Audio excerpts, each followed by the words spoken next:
नमस्कार, आप देख रहे हैं आज तक डिजिटल और मैं हूं आपके साथ अनूप आकाश वर्मा और मेरे साथ हैं क्राइम तक के डिप्टी एडिटर चिराग गोटी। चिराग, बहुत बहुत स्वागत है आपका। Thank you. इन दिनों एक खबर आप देखते होंगे और खबर यह है कि फला फ्लाइट में बम होने की सूचना और उसके बाद फिर वो यात्रा उसे रोका जाता है कुछ देर के लिए, जांच पड़ताल की जाती है और उसके बाद फिर पाया जाता है कि खबर फर्जी है। ऐसा एक बार नहीं हुआ, दो बार नहीं हुआ, बहुत बार हुआ और एक अनुमान के मुताबिक तकरीबन 200 करोड़, चिराग अगर मैं सही हूं, 200 करोड़ का नुकसान भी अब तक हो चुका है।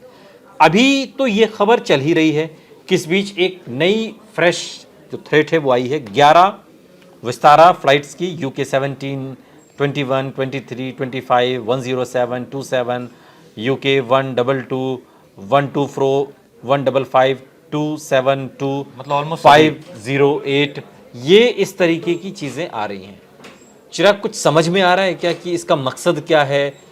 और क्योंकि जिस लेंजा का नाम आ रहा है, हालांकि वो मर चुका है, लेकिन वो एक तरीके का सनकी था जिसने एक स्कूल में घुस के और लोगों को गोली मार दी थी और खुद को भी मार ली थी। अभी तक क्या कुछ समझ में आ रहा है इस थ्रेट कॉल का मतलब मकसद क्या है? 70% जो कॉल्स है वो एक ट्विटर हैंडल से आ रही थी जो क्लेम कर रहा था रिस्पॉन्सिबिलिटी, और वो था लेंजा।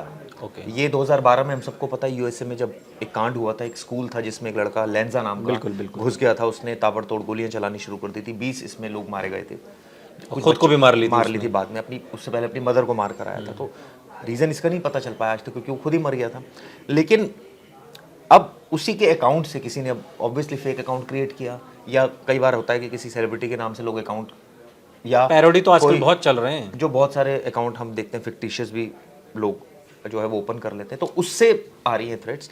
अब ये इसमें वर्चुअल नंबर का इस्तेमाल हो रहा है या क्या चक्कर है, कौन से सर्वर से आ रही है, कौन से लैपटॉप से भेजी जा रही है, किस देश से आ रही है, और ये सब इन्वेस्टिगेशन हो रहा है। लेकिन सबसे बड़ी बात यह है कि 9 दिन के अंदर 125 से ज़्यादा कॉल्स, आप सोचिए, आज ही 30 कॉल आई टोटल, जो 11 कॉल्स तो आप ही बता रहे हैं, 11 को तो अभी ताज़ा बता रहा हूँ मैं। 30 कॉल्स टोटल आ चुकी है अब तक। आप सोचिए कभी इस फ्लाइट तो में मकसद समझ में आ रहा है, जांच तो चल ही रही है ना, कुछ मकसद समझ में आ रहा है। यूं ही तो कोई मन बहलाने के लिए तो नहीं कर रहा है ना कॉल? ऐसा ही लग रहा है, यूं ही मन बहलाने के लिए कर रहा है, क्योंकि अच्छा।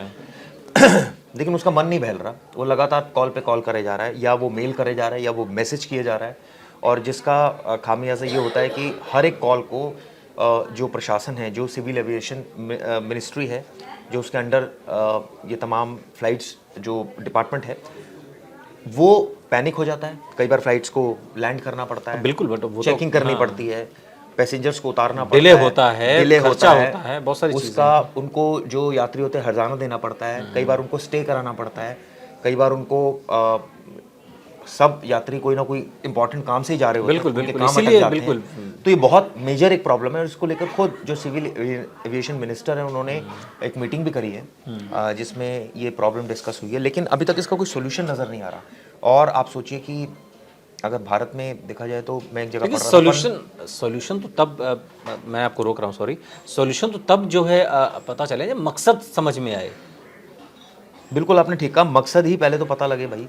और 70% जैसे मैंने बताया ट्विटर हैंडल से हुआ, लेकिन ऐसा नहीं है कि सिर्फ एक ही जगह से कॉल्स आ रही हैं। ये पता लगाना बहुत ज़रूरी है कि किस लैपटॉप से ये मेल जनरेट हो रहा है, ठीक है, या किस लैपटॉप से ये फ़ोन कॉल्स आ रही हैं, कहाँ से आ रही हैं, या ये जो टेक्निकल सिस्टम है, जो फ़ोन कॉल्स, लैपटॉप, SMS जो आ रहे हैं वो कहाँ से आ रहे हैं। क्योंकि हर मामला अब उसको सिंगल आउट करके देखा जा रहा है। ऐसा नहीं है कि भाई सबको क्लब करके देखा जा रहा है, क्योंकि कई अलग अलग कॉल्स भी आ रही हैं।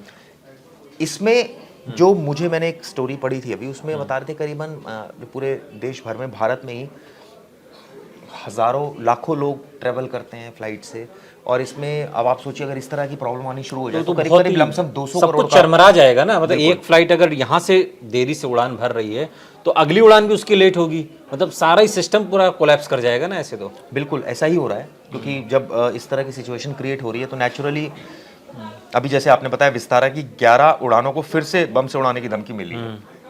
इससे पहले भी आज सुबह आई है धमकी, यानी इस हिसाब से ये आज का ही डाटा 40 का हो गया है, मोर देन 40। लेकिन इस तरह की धमकियों का इतिहास क्या है? हम थोड़ा सा अगर पास्ट में जाएं तो धमकी देना और उसके बाद इस तरीके, क्योंकि हमने तो कई सारे ऐसे केस देखे हैं ना, कोई धमकी नहीं दी गई, जो हाईजेक करना था वो हाईजेक किया गया, जिसको नुकसान पहुंचाना था नुकसान पहुंचाया गया, चाहे वो दिल्ली में हुए बम ब्लास्ट हों, बॉम्बे में हुए बम ब्लास्ट हों, कहीं भी इस तरीके की जो आतंकी गतिविधियां हैं, तो इस तरह की कॉल की प्रासंगिकता क्या है? देखिए सीरियसली तो आपको लेना ही पड़ेगा। आप कोई आपके पास ऑप्शन नहीं है कि आप इसको लाइटली ले लें और ठीक है कोई बात नहीं, ऐसा तो नहीं कर सकते। अब वो जब सीरियसली लिया जाता है तो वो सारी चीज़ें उसमें प्रोटोकॉल को फॉलो किया जाता है। और 19 अक्टूबर को ये बताते हैं 30 से ज़्यादा उड़ानों को धमकियाँ मिली थी। अब इसमें एयर इंडिया, इंडिगो, अकासा सारी फ्लाइट्स इसमें शामिल है। सिविल एविएशन सिक्योरिटी ब्यूरो है जिसने 19 अक्टूबर को कई सारे सीईओ से मुलाकात की थी, मीटिंग भी की थी, लेकिन अभी तक इसका कोई वो नहीं निकल पा रहा है। उड्डयन मंत्री जो है राम मोहन नायडू, इन्होंने भी एयरलाइंस को ये ऑब्वियसली तो फिर तो कोई सॉल्यूशन नहीं दिखाई देता ना। फिर तो ये कि कॉल आई और उस कॉल के आने के बाद फिर एक प्रोटोकॉल के तहत हमने पूरी जांच शुरू कर दी, तो कॉल तो ऐसी फेक कॉल आती रहेंगी, थ्रेट कॉल आती रहेंगी और फिर चीज़ें मतलब कोई कुछ सॉल्यूशन समझ में आ रहा है, मकसद क्लियर नहीं हो रहा, सॉल्यूशन समझ में नहीं आ रहा, तो होगा क्या फिर? बिल्कुल आपने ठीक कहा ना, तो मकसद जब तक हम clear बात है। कर रहे हैं जब तक 11 और आ गई। ऐसा ही हो रहा है। और ये क्योंकि कई ऐसी कॉल्स हैं अनूप जो बाहर से जनरेट हो रही है, जो इंडिया से नहीं आ रही, तो उन कॉल्स के लिए और उन इन्वेस्टिगेशन ऑब्वियसली उसका बहुत दायरा बहुत वास्ट हो जाता है। तो अब ऐसे में अगर कोई बाहर से आ रही है तो नेचुरली फिर अब उसको जब इतनी कॉल्स आ जाएंगी तो आदमी बीच में नॉन सीरियस भी हो जाएगा कि ठीक है यार ये तो आ ही रही है लगातार। एक और ह्यूमन उसी अप्रोच में कोई घटना ऐसी हो जाए तो फिर वही सारा बवंडर हो जाएगा फिर चीज़ों का। अब इसको फिर कैसे देखें? आप ये बताइए कि जब वो फ्लाइट को पूरा प्रॉपर, आप सोचिए इतना बड़ा स्टाफ लगा होता है फ्लाइट्स में, एयर होस्टेस होती हैं, पायलट्स होते हैं, क्रू मेंबर्स होते हैं, पैसेंजर्स होते हैं, इतना टेक्निकल स्टाफ होता है, इतना बड़ा स्टाफ लगा होता है। फिर फ्लाइट एक बार उड़ जाए उसके बाद वापस उसको उतारना, उसको पूरा सर्चिंग फ्रिस्किंग करना, कितने घंटे खराब होते हैं, कितना तो कितना मुश्किल है। आप मुश्किल कभी होता है, आईजीआई सोचिए। एयरपोर्ट पे जाएं या किसी भी एयरपोर्ट पे, तो कितने लेयर की चेकिंग है उसमें, वही मैं मतलब कह रहा हूँ आदमी ना। कितना छन जाता है पहुंचते पहुंचते। बिल्कुल आपने ठीक कहा। तो ऐसे और में उस पर भी अगर इस तरीके की कॉल, तो वो सारा सिस्टम एक बार फिर से 360 डिग्री पे घूम जाता है। लेकिन ये कंसर्न इसलिए है क्योंकि ये कई बार ऐसे फ्लाइट्स आई हैं जिनमें इमरजेंसी लैंडिंग भी हुई है। लेकिन कई बार ऐसा भी हुआ है कि लोग पकड़े भी गए हैं जो लोग आसपास से कॉल करते थे। अब चाहे कई बार ऐसा होता है किसी की फ़्लाइट लेट हो रही है तो वो कॉल कर देता था। इस तरह की भी कई घटनाएं सामने आ चुकी हैं। लेकिन इस केस में तो ऐसा नहीं लग रहा है। इस केस में ऐसा लग रहा है कि कोई एक आदमी लेकिन है जो- आज के युग में, ये 90s में 80s में ऐसा होता है, लेकिन आज के युग में कोई इस तरीके की, कोई उसकी फ्लाइट लेट हो रही है और वो इस तरीके की नहीं मैं सूचना आपको बहुत दे दे, रिसेंट का ही ऐसे- बता रहा हूँ। आ जाते हैं हाँ, इस तरह की अच्छा। कॉल्स। तो ये हर भांति भांति प्रकार के लोग हैं, ऐसी बात नहीं है, लोग कर देते हैं कॉल आज भी। आप ट्रेन का देखिए, ट्रेन में भी लेट हो जाते हैं तो हाँ, कई चैन बार खींच चैन देते हैं जबकि वो अलाउड। लेकिन हाँ ये बात आपकी सही है कि पहले बहुत ज़्यादा होती थी, अब ऐसी नहीं होती, पहली बात। दूसरी बात, अब इस तरह की कॉल्स अगर जनरेट हो रही हैं तो नेचुरली इसका मैकेनिज्म क्या है कि सारी कॉल्स बाहर से जनरेट हो रही है। अब ऐसे में इन्वेस्टिगेशन कहाँ करें, कहाँ तक करें, किस लेवल तक करें इन्वेस्टिगेशन? सारा अमला अगर उसको छोड़ के इन्वेस्टिगेशन में लग तो जाएगा आखिरी सवाल मेरा फिर ये कि सॉल्यूशन क्या है? What is the solution of this problem? इसका सोल्यूशन सिर्फ ये है कि मुझे नज़र नहीं आ रहा, मैं आपको ऑनेस्टली बताऊं, क्योंकि अगर कोई कॉल बाहर से जनरेट हो रही है तो नेचुरली उस देश से फिर ठीक है। कांटेक्ट किया ठीक है, जाएगा, और वहाँ की एजेंसी से कांटेक्ट किया जाएगा। मुश्किल ये है कि इसमें पूरा सिस्टम चरमरा जाता है और एक फ्लाइट जो यहाँ से देरी से उड़ान भरती है तो उसका सारा सफ़र ही देर हो जाता है। यहाँ पहुँचेगी वहाँ भी देरी से, वहाँ से कहीं और का शेड्यूल होगा तो वो भी देरी, वहाँ के जो पैसेंजर हैं वो भी लेट, यहाँ के पैसेंजर हैं वो भी लेट, सारा सिस्टम इसी में चरर मरर में हो जाता है।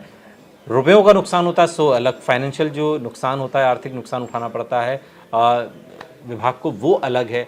लेकिन इसके पीछे का मकसद साफ होना ज़रूरी है और अगर ये कोई मनचला ये कर रहा है तो उसको गिरफ्त में लेना बहुत ज़रूरी है, क्योंकि इस तरह के लोगों को ठीक करना बहुत ज़रूरी है। बहुत बहुत शुक्रिया चिराग इस तमाम जानकारी के लिए। यहाँ रुक रहे हैं लेकिन आप कहीं जाइएगा नहीं, बने रहिए हमारे साथ, देखते रहिए आज तक डिजिटल।